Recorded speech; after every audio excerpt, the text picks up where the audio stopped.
para colocar sobre o seu altar o sacrifício, e que Baal respondesse o vosso sacrifício. A proposta era: o Deus que respondesse com fogo seria o Deus de Israel. Se o Deus Baal, o Deus Azera, houvesse respondido, ele seria Deus sobre a nação de Israel. Perceba que eles preparam o altar, eles preparam a lenha. A Bíblia diz que, preparada a lenha, 2 novilhos são preparados, um para os profetas de Baal e o outro para Elias. A Bíblia diz que esse novilho está em pedaços, e agora é ateado fogo naquele altar, e agora vai começar a queimar o holocausto que está sobre aquele altar. Perceba que isto é a forma normal de se fazer, mas no desafio com os profetas de Baal, a lenha está pronta, o rei está pronto, o altar está pronto, mas é o Deus no qual eles servem é que terá que acender o holocausto com fogo. A Bíblia diz que as horas vão se passando e os profetas de Baal estão clamando, e Baal não responde com fogo. Dá o meio-dia e Elias diz: clame mais alto, porque talvez Baal esteja dormindo, e por isso talvez ele não esteja ouvindo o vosso clamor. A Bíblia diz que o tempo deles se acaba, e acabado o tempo dos profetas de Baal, Baal não responde com fogo, Baal não se manifesta, Baal não acende o altar que tem o sacrifício, o novilho, que tem lenha, que tipifica a oração, tem o rego preparado, sementes depositadas no rego, mas Baal e Azera não respondem. E agora é a vez de Elias. Elias precisa tomar o altar e invocar o Deus dos deuses, para que Deus possa responder o seu clamor. Só que quando Elias vai preparar o seu holocausto, Elias percebe que o altar está quebrado, que o altar está em ruínas. E o que é que Elias vai fazer? Elias vai reformular aquele altar, para que Deus pudesse se manifestar e responder o clamor de Elias. Eu venho com uma mensagem atual, reformando o nosso altar que se quebrou. Os anos têm se passado, e quando nós olhamos para trás, nós trazemos à nossa memória momentos que nós jamais vamos conseguir tirar da nossa parte cefálica, da nossa mente. Momentos em que nós invocávamos o Senhor e Ele se manifestava, porque o nosso altar individual, o nosso altar pessoal estava reparado. Percebamos que Elias vai precisar reformar o altar que foi utilizado pelos profetas de Baal, para que Deus possa receber o seu sacrifício e responder segundo o desafio que foi proposto. O Deus que responder com fogo será o Deus de Israel. Altar nada mais é do que um lugar de sacrifício, E esse altar que eu quero ministrar aqui nessa noite é a minha vida e também a sua vida. Nós somos altares de Deus que precisamos estar restaurados. Não podemos estar quebrados, não podemos estar em ruínas, porque se o nosso altar individual estiver quebrado, Deus não desce sobre o nosso altar para se manifestar. Altar é o lugar que eleva o homem a Deus. Perceba que o altar sempre vai estar acima daqueles que vão sacrificar. Por quê? Porque o altar nos eleva a Deus. Toda vez que nós vamos ao altar, nós estamos sendo elevados a Deus. Então o altar é o lugar que eleva o homem a Deus. Altar era uma mesa feita de madeira no meio da terra ou feito por pedras, no qual oferecia o sacrifício. O altar estava pronto, de pedras, porque o texto aqui fala que o altar aqui era de pedra. E Elias agora vai começar a reformular aquele altar. Para quê? Para que o fogo de Deus se manifeste. Nós estamos aí no período da festa da carne, o carnaval, onde se festeja a festa da carne. E alguns índices depois da festa da carne, nós vamos começar a receber noticiários daquilo que se propagou diante da festa da carne. Quem é que não se lembra que em 2020, na festa da carne, fizeram uma alegoria aonde Satanás estava arrastando o meu Jesus e o teu Jesus no sambódromo.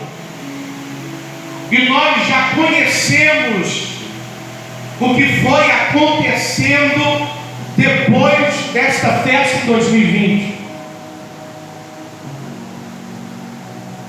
Porque muitas vezes nesta festa carnal, os homens saem do seu limite normal e fazem coisas que são desprezíveis aos olhos de Deus.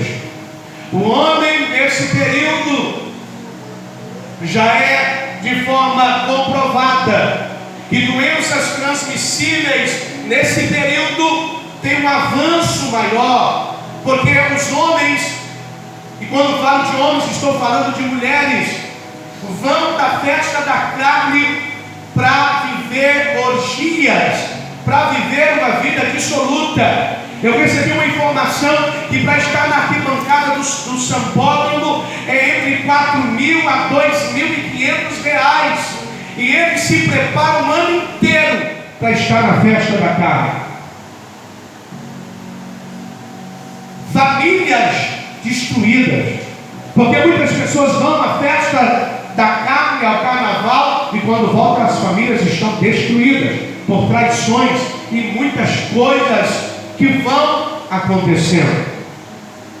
O que me chama a atenção é que isto não serviu de lição a esta geração, porque nós vimos a ira de Deus, nós vimos sinais, e nós temos visto coisas que nos assustam. E eu dizia ao irmão Benedito e ao diácono Idaí lá fora: o que será da igreja daqui a 2 anos?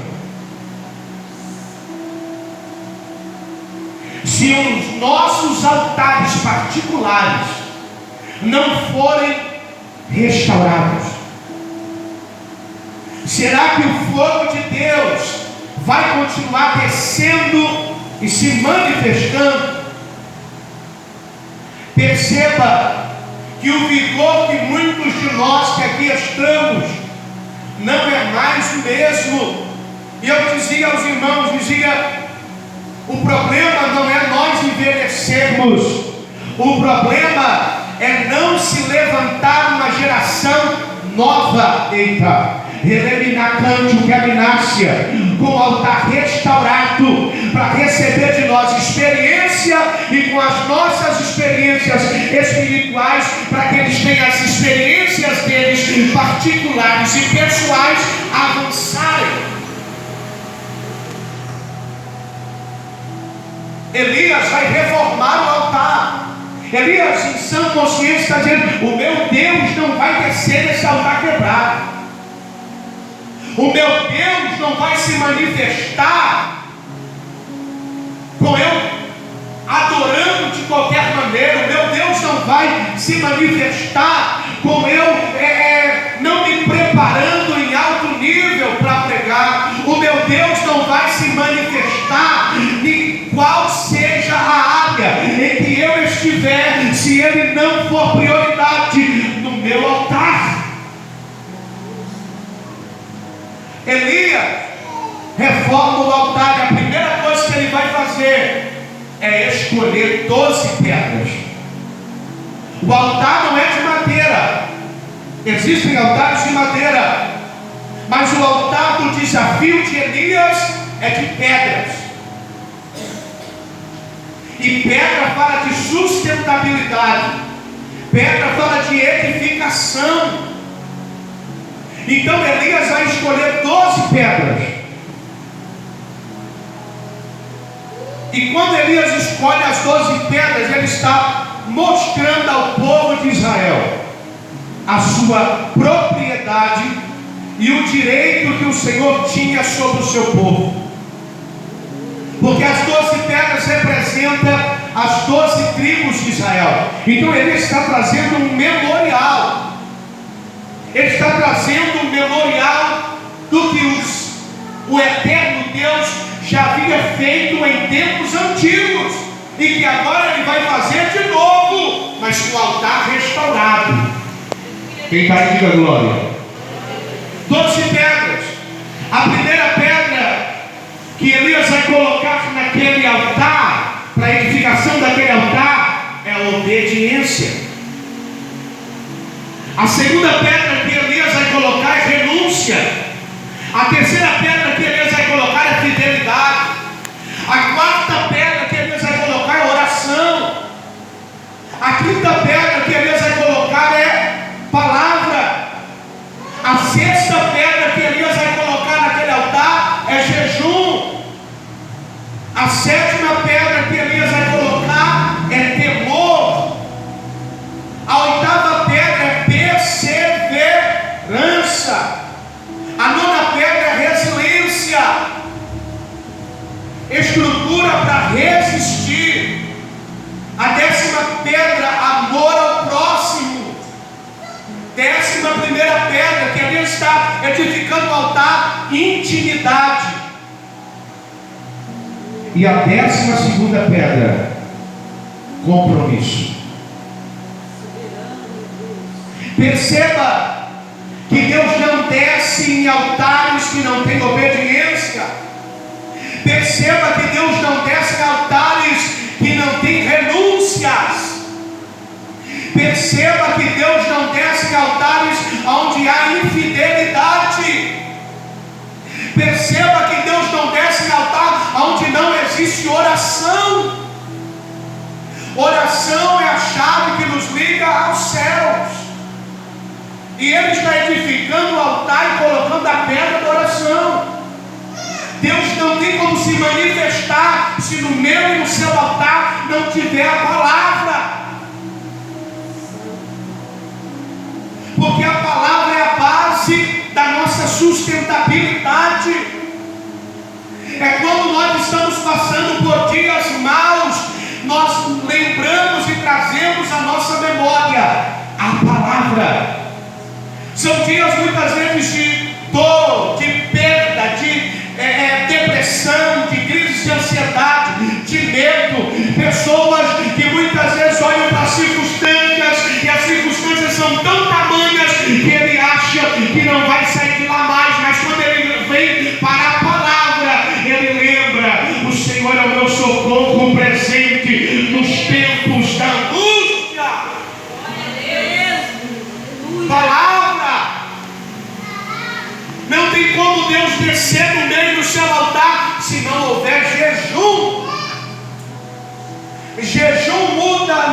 pessoas, muda a gente, melhora a gente. No altar tinha jejum, no altar tinha temor. Lembra de Eclesiastes 5? Guarda o teu pé quando entrares na casa de Deus. Temor. Temor.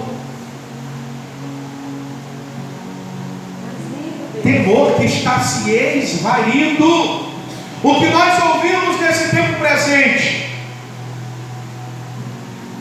Pessoas que muitas vezes estão com o altar todo quebrado, além de estar quebrado, o altar está em ruína. E quando o altar, além de estar quebrado, está em ruína, além de Deus não descer, qual é o problema? Tem gente fazendo para Deus um altar quebrado. Tem gente bebendo e fumando e fazendo para Deus, e muitas vezes Deus não vai se manifestar, irmão. Existem pessoas que enganam a si própria. Não, mas eu estou fazendo, Deus é lá comigo. Não, irmão, Deus não se manifesta. Virou uma prática, virou um ativismo. O que Deus quer é que no nosso altar tenha temor. Temor, lembra quando nós nos convertemos, que nós tínhamos temor de falar algumas coisas, de errar em algumas coisas, de assistir algumas coisas. A gente falava, não, será que isso vai agradar a Deus? Temor. E nós estamos observando e vendo essa geração perdendo o temor. Eu vejo todos os cultos, não é um culto ou outro, todos os cultos. Eu vejo o pastor Sebastião chegar aqui, ele chega na ponta do altar e ele fica aqui alguns minutos. Temor. Ele aprendeu nesse nível que antes de subir, a gente perceba que existem coisas que se tornaram normais para nós. Isso aqui não tem problema. Isso aqui também não tem problema.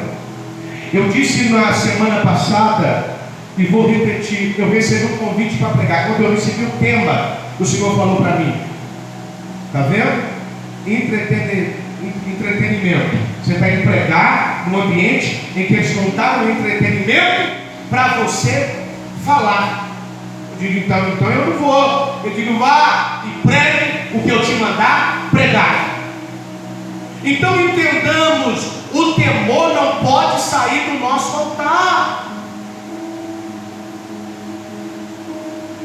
Temor em falar mal dos outros, temor de saber que talvez a pessoa não sabe, mas Deus sabe.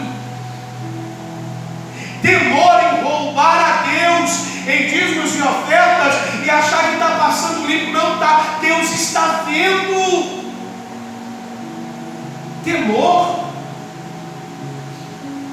É por isso que muitas vezes o nosso altar, e aí eu estou falando de forma geral, a mensagem começa aqui no altar e depois ela desce na nave.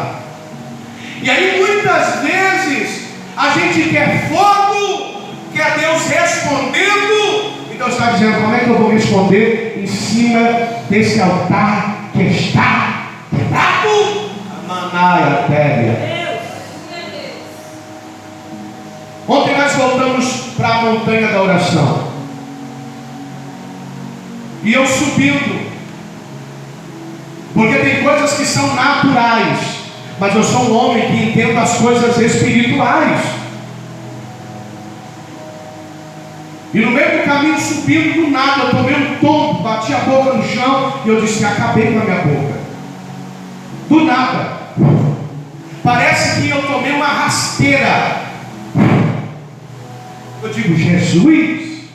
E eu levantei, os irmãos preocupados, eu tentando ali me conter, para não preocupar os irmãos, a boca cortada no meio. Eu digo, já entendi, Jesus. Eu já entendi. Tem muito tempo que a gente não sobe para cá, mas nós vamos terminar de chegar e falar do Senhor. Entenda, o diabo sabe que você sabe acessar o céu, mas se nós perdermos o temor, nós não vamos conseguir acessar o céu. Quem está aí, diga glória. Alguém viria para o monte e disse assim para mim, olha o que é ensinamento. Eu não jejuei hoje, posso subir? Digo, pode, porque eu já entrei na brecha por vocês. Pode subir, porque o propósito é que o maior número suba. Mas você vai vendo que ainda existem temor no coração de muitos altares. Mas se você pegar de forma grossa e geral, perder-se o temor. Quem está aí, diga glória. Vamos lá. Perseverança. Você era mais perseverante. Você era mais difícil de ser golpeado. Você era mais insistente até Deus responder. Estou aqui, Deus, enquanto o Senhor não responder, eu não vou dar um passo. A geração de hoje dá 10, dá 100. Eu não vou arredar pé enquanto o Senhor não falar comigo. Tem algumas coisas acontecendo no mundo físico e no mundo espiritual, e eu estou lá na batalha de oração dizendo, Senhor, eu não arredo o pé enquanto o Senhor não falar, enquanto o Senhor não dá direção, enquanto o Senhor não mostrar as diretrizes. Perseverança, resiliência, aquele que suporta. Deus está calado, mas eu vou vencer o silêncio de Deus. O problema não é quando ninguém fala com a gente no WhatsApp. O problema não é quando você manda mensagem para alguém faz de conta que viu e nem te responde. O problema não é isso. O problema é quando Deus se cala. Eita! Quando o homem para de se relacionar com você, ainda é pouca coisa. O problema é quando Deus se cala. Eu preciso ter resiliência para vencer o silêncio de Deus até que Ele volte a falar. Quem está aí, diga glória. Será impossível Deus voltar a se manifestar em mim e em você se faltar alguma dessas pedras. Será impossível. É uma noite de reformulação de altar individual.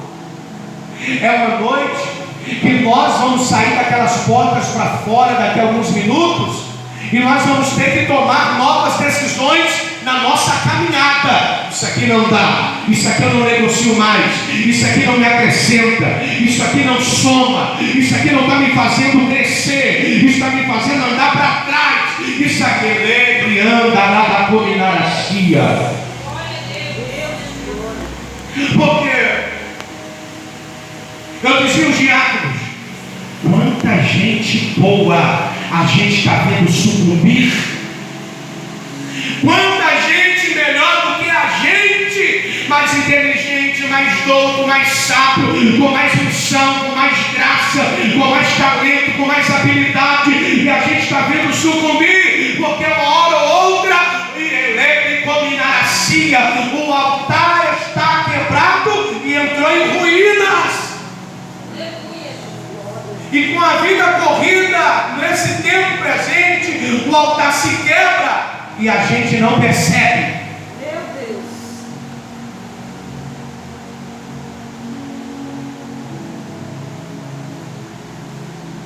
E depois do altar quebrado, a gente não repara, vai vendo ruínas no altar. Quem já entrou numa casa em ruínas? Eu já entrei em alguns prédios em ruína, em que gente dizia assim, ó, é tanto tempo para isso tudo aqui cair. É tanto tempo para que isso aqui não exista mais. Por quê? Porque primeiro se quebrou e depois entrou em ruínas. O preço que nós pagamos há 15, há 10 anos atrás não vai nos manter de pé, irmão. E nós precisamos entender isso. O que diferenciou para nós mais velhos aqui da igreja? É que nós temos experiência e sabemos acessar o mundo espiritual. É o que mudou em nós. Existem coisas que a gente não precisa mais fazer, no sentido de que eu já sei entrar por alguns caminhos e evitar algumas coisas. Quem está aí, diga glória. Agora pense comigo, quem não sabe acessar, quem não tem ainda experiência, quem ainda não é batizado no Espírito Santo, quem ainda não fala em línguas. E quando eu falo, muitas vezes, eu vejo a repulsa de alguns irmãos quando eu trato do falar em línguas. E eu vou lhe explicar por quê. Você quer ver eu doido, quer ver um crente não falar em línguas? Por quê? Porque a Bíblia diz que quem fala em língua edifica a si próprio e fala direto com Deus. Então Deus lhe deu uma senha e você pouco acessa.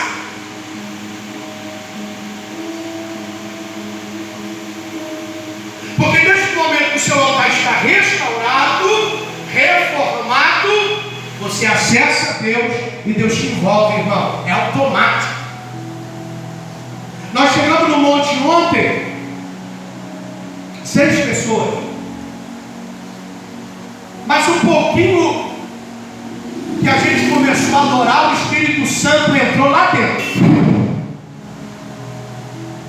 E a gente já ouvia as línguas estranhas repartidas como que de fogo. A gente viu o mover do Espírito e depois ouvia assim dizendo: como é diferente orar aqui do que orar na minha casa. Como é gostoso estar aqui. Na minha casa é bom, mas o que eu sinto aqui, eu voltei a sentir no mesmo nível, na mesma dimensão que todos os anos eu sentia. Quem está aí, diga glória. Segunda reforma que Elias vai fazer. Entenda, guarde isso na tábua do seu coração. Primeira reforma: edifique as pedras.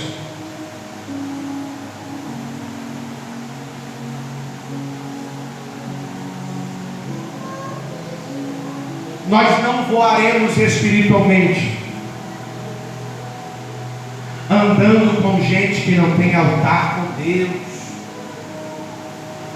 andando com gente que não tem temor a Deus, andando com gente que é murmurador, que é blasfemador. Você não vai avançar. E pior do que andar com gente murmurador é andar com gente que não tem vida com Deus. Eu não sei você, mas a pior coisa é andar com quem não tem vida com Deus. Amigo lá fora é amigo lá fora, irmão. Eu também tenho meus amigos. Eu também tenho gente que eu bato papo que não é cristão.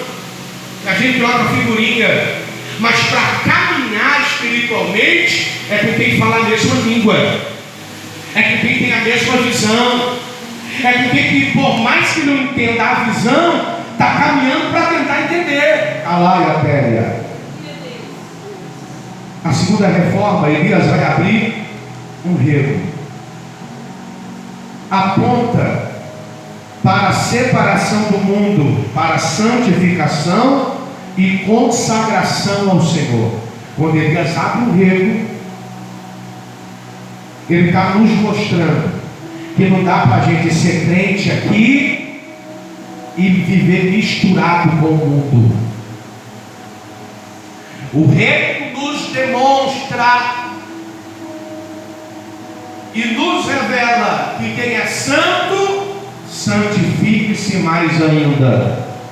Quem é imundo, se imunde mais ainda.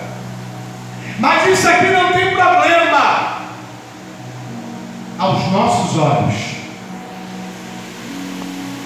Aos nossos olhos, muitas vezes, existem coisas que não tem problema. Mas quando Deus olha, Ele olha, pega a caneta e diz: reprovado. Porque Deus, irmão, não é igual. E me desculpe a expressão, porque isso não é amigo. Aquelas pessoas que ficam lá te bajulando, não tem coragem de falar algumas coisas na sua cara. Isso não é amigo. Gente que te bajula, para não perder sua amizade, para não perder o conforto, para não perder a festinha de vez em quando você vai. Aí ele não fala algumas coisas. Mas quem fala, perceba, que quem vai fazer você crescer numa vida de separação do mundo é quem te fala a verdade.